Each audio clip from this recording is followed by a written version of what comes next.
Welcome to the Deep Dive. Today we're diving into the world of Petit Manseng. Oh, it's a fascinating one. It is. This white grape is really starting to make a name for itself. Yeah, it's turning heads in the wine world for sure. And we've got a whole stack of articles and research here. So, So we'll be uncovering everything, from its kind of mysterious origins to why winemakers are getting so excited about its future. I mean, where do we even begin? well, I think the origin story is a good place to start. Okay, yeah, let's go there. All right. So our sources point us to southwest France, specifically Jurançon and Pacheronque du Vic-Bilh. Yes, it's historic home. But it seems like nobody's 100% sure how Petit Manseng actually got there. It's true. That exact arrival is, well, it's a bit of a mystery. Really? Yeah. There are theories, though. Some believe it was brought in by pilgrims. Pilgrims. Yeah, on the Camino de Santiago. Oh, wow. Maybe as early as the 13th century. Imagine, those travelers carrying not just their hopes, but also, without knowing it, the seeds of, well, a future wine legend. That's an image that really captures the imagination. But I also read that some link Petit Manseng to King Henry IV, That's right. the king who, of course, loved his wine. And was born in that very region. Right, exactly. So was it wanderlust or royal decree? I guess we may never know for sure. A mystery for the ages. Right. What we do know is that Petit Manseng found a perfect home in the foothills of the Pyrenees. It did. And the Pyrenees played a big role in shaping the grape. Well, that's what I was curious about. How did that environment, that specific environment, shape the grape and the wine that comes from it? Well, that's where terroir comes in. Okay. The unique combination of soil, climate, and even the human touch, the local traditions. Yeah. The Pyrenees, with those steep slopes and sunny exposures, offer excellent drainage and intense sunlight, which are, crucial for Petit Manseng. Right. And the soils there, often composed of clay and limestone, they also contribute to the grape's character. This all comes together to create wines with a distinct minerality and that signature balancing act between intense sugars and high acidity. So it's not just sunshine and soil, No, but how those elements interact with the grape itself. precisely. That's really interesting. And speaking of the grape, Petit Manseng means little Manseng, right? That's right, Little Manseng. So does the grape size actually play a role in how those flavors develop? It absolutely does. Really? Yeah, those small berries, they mean a higher skin-to-juice ratio. I see. And, the skins are where a lot of those aroma and flavor compounds reside. Oh, interesting. So you end up with incredibly concentrated flavors and aromas packed into each tiny berry. So it's like the smaller the berry. The more intense the flavor. Yeah. Plus, those thick skins mean Petit Manseng is naturally resistant to a lot of diseases, which is a huge plus for, anyone growing it. That's something I wouldn't have thought of. Now, a lot of the articles mention how well Petit Manseng ages. It's true. It's a great ager. And I know you mentioned acidity earlier, Yes.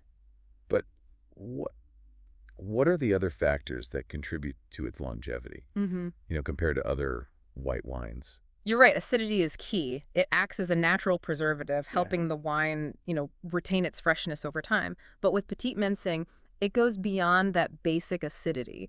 It has this remarkable ability to maintain that balance. Balance. Yeah, between the sweetness, the ripe fruit flavors, and that zingy acidity, even as it ages. It's almost as if the wine is evolving in perfect harmony. All those elements integrating and becoming more complex over the years. It's like a perfectly choreographed dance I like that. with each element coming in at the right time. Yeah, it's a beautiful thing. Fascinating. And while Petit Manseng has these deep roots in France, it's now being grown in places like the U.S., Australia, even South Africa. Yeah, it's traveled the globe. So how does this globe-trotting impact the wine itself? Well, that's what's so exciting about Petit Manseng. Go ahead. It's adaptable. It thrives in various climates and soil types. So each region can impart its unique character on the wine. Race. It's like having different dialects of the same language, Yeah. For instance, Petit Manseng grown in Virginia, that might express more floral notes and a lighter body, Okay. while in Texas, you might get more tropical fruit flavors and a richer texture. So just like with people, A change of scenery can really bring out different aspects of a grape's personality. Exactly. And this adaptability is also why many are looking at Petit Manseng as a potential winner in a world facing climate change. Interesting. While other grapes struggle with those shifting weather patterns, Petit Manseng seems to just take it in stride. That resilience is certainly something to celebrate. Now, we've talked about origins, terroir, even the grape itself. Yeah, we've covered a lot. But what about the actual taste? The most important part. Right. I know Petit Manseng wines come in different styles, They do. and I'm curious to learn more about that. Where should we even start? I think when most people think about Petit Manseng, they probably picture those rich, sweet wines from Jurançon. Yeah. The ones with those intense honey and apricot notes. Yes. I've read about those and how they can age for decades. But one article mentioned something I found surprising.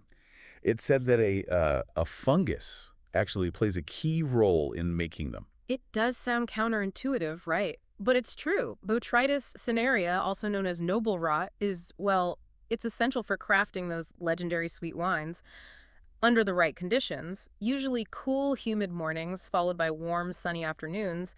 This fungus develops on the grapes. So instead of ruining the grapes, this noble rot actually makes them better. Exactly. Botrytis pierces the grape skins, allowing water to evaporate, which concentrates the sugars and the flavors. And this results in, incredibly rich, luscious wines with a Yeah. sweetness that's balanced perfectly by, that Petit Manseng's natural acidity. It's amazing how something that sounds, so detrimental can create such a desirable outcome. What I'm curious about is how those flavors actually evolve as the wine ages. What transforms over time? The transformation is truly remarkable. Imagine those, initial honey and apricot notes deepening and becoming more pronounced. Then, over time, new layers emerge. Candied fruit, nuts, toffee, even a hint of butterscotch. And all the while, that vibrant acidity keeps the wine fresh and lively. So it's not just about the sweetness, Right. but how those sweet notes interact with the other developing flavors as time goes on. Exactly. That complexity is fascinating. And what I found really interesting is that dry Petit Manseng is gaining traction too. Oh, absolutely. What's driving that trend? I think it's a combination of factors. For one, people are discovering that dry Petit Manseng offers a completely different expression of the grape. Oh, interesting. You get that same vibrancy and acidity, but instead of honey and apricot, you experience these bright citrus flavors, lemon, grapefruit, sometimes even passion fruit, alongside floral notes and a distinct minerality that, reflects the terroir. It's almost like getting two completely different wines from the same grape. Yeah, it's remarkable. One rich and decadent, Right. the other crisp and refreshing. I agree. Two sides of the same coin. So do those different styles also require distinct wine-making approaches? Absolutely. The winemaker's decisions, both in the vineyard and the cellar, they play a huge role in shaping that final style. I see. For example, with those sweet wines, harvesting grapes affected by noble rot, that's a delicate process. I bet. It requires multiple passes through the vineyard, selecting only the most perfectly botrytized grapes. Wow, that's pretty meticulous. It is. And what about techniques used for both styles? Well, techniques like oak aging, that can add complexity and texture to both sweet and dry Petit Manseng wines. Yeah. The oak imparts notes of spice, vanilla, toast, really rounding out the flavors. Yeah. Then there's lees contact, where the wine rests on those spent yeast cells after fermentation. Uh-huh. This adds a creamy texture and richness to the wine. So there's a real art to balancing that natural character of Petit Manseng with these different winemaking techniques. Oh, for sure. It's a true craft. Now I'm ready for a sensory experience here. All right, let's do it. If we were, doing a side-by-side tasting, what would stand out most to you? Let's start with the dry Petit Manseng. Imagine pouring a glass and it has this pale golden hue, almost like sunshine reflecting on a wheat field. You bring it to your nose and you're greeted by aromas of lemon zest, white flowers, maybe even a hint of crushed gravel. I can practically smell it. And what about on the palate? What would we experience? Well, first it's all about that vibrant acidity. It hits your tongue first, Yeah. and then it gives way to those citrus notes you smell, maybe with some green apple or pear.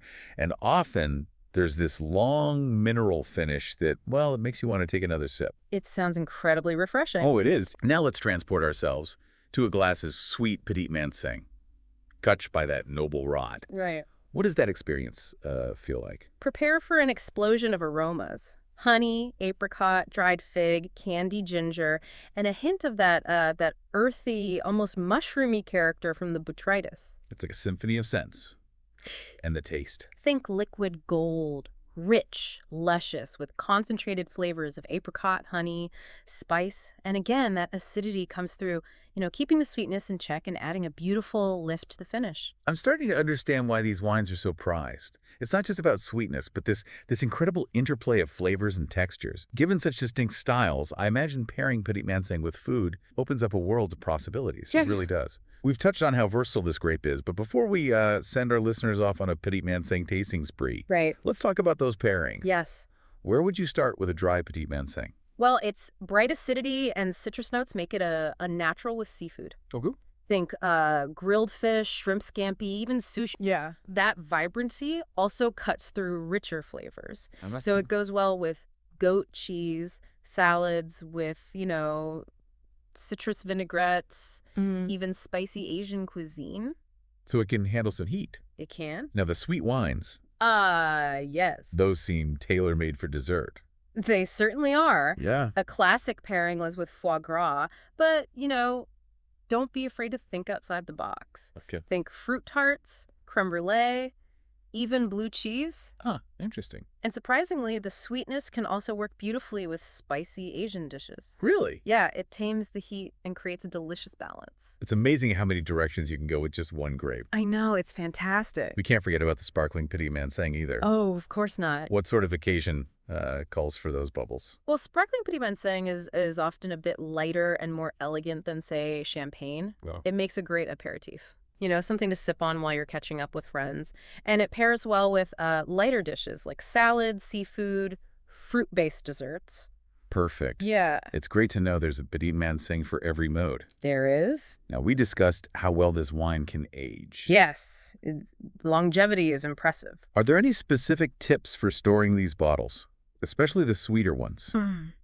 The most important thing is to store them properly. Yeah. A cool, dark place with consistent humidity. Right. A wine cellar is great, but if you don't have one, a cool, dark closet works too. And always store the bottles on their sides to keep that cork moist. Good advice.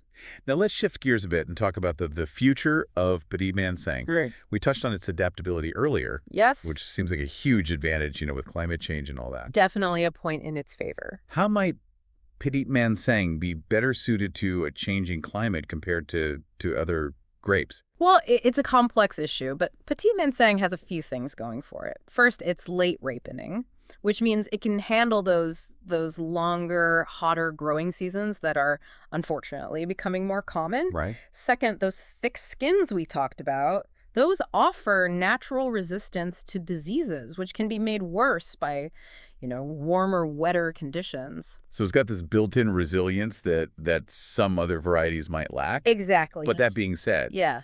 there must be some challenges as well. Oh, there always are. I mean, the wine world's a competitive place. That's true. There are definitely hurdles. Climate change is unpredictable. Right. Even adaptable grapes have their limits. Yeah. We could see shifts in the flavor profile if temperatures get too high. Yeah. And there's always competition from other grapes vying for attention. It makes you wonder, what would it take for Petit Manseng to really break through, to become a household name? I think it's all about awareness. Okay. A lot of people, they haven't heard of Petit Manseng, let alone tasted its diverse range of styles. That makes sense. So getting the word out, that's key. But luckily, there's a growing interest in, aromatic whites with good acidity. And that's where Petit Manseng thrives. It is. It is. What else could help boost its popularity? Well, there's a growing movement towards sustainable and organic viticulture, right? Mm-hmm. And Petit Manseng, with its natural disease resistance, Yeah. it's well suited to those practices. So interesting. It can thrive in vineyards that prioritize environmental stewardship, which is something more and more people care about these days. It's true. That connection to sustainable practices is a huge plus. It is. Anything else you're seeing that has you, excited about the future? Well, there's a real spirit of innovation among Petit Manseng producers. Oh, cool. They're experimenting with different fermentation techniques, exploring new blends, really pushing the boundaries of what this grape can do. Wow. It sounds like there's so much potential. There is. So as we wrap up our deep dive here, What's the one thing you want our listeners to remember about Petit Manseng? I want them to remember that Petit Manseng is a grape of discovery. Discovery. Yeah. Whether you're drawn to, the richness of the sweet wines, the vibrancy of the dry, or even the elegance of the sparkling, there's a whole world of flavor waiting to be explored. I couldn't agree more. Yeah. This has been such a fascinating journey, and I'm already planning my next Petit Manseng purchase. Yeah. What would be your top recommendation for someone just starting out?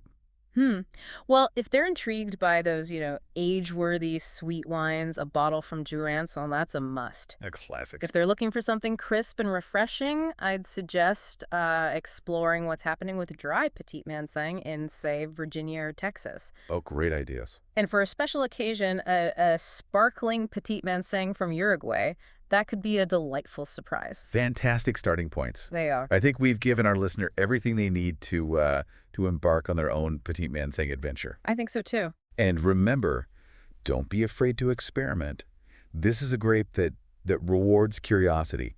Try different styles, producers, regions. Absolutely. You might be surprised at what you find. You never know what you'll discover. Well, this brings our deep dive to a close. Thank you for joining us, My pleasure. and happy tasting.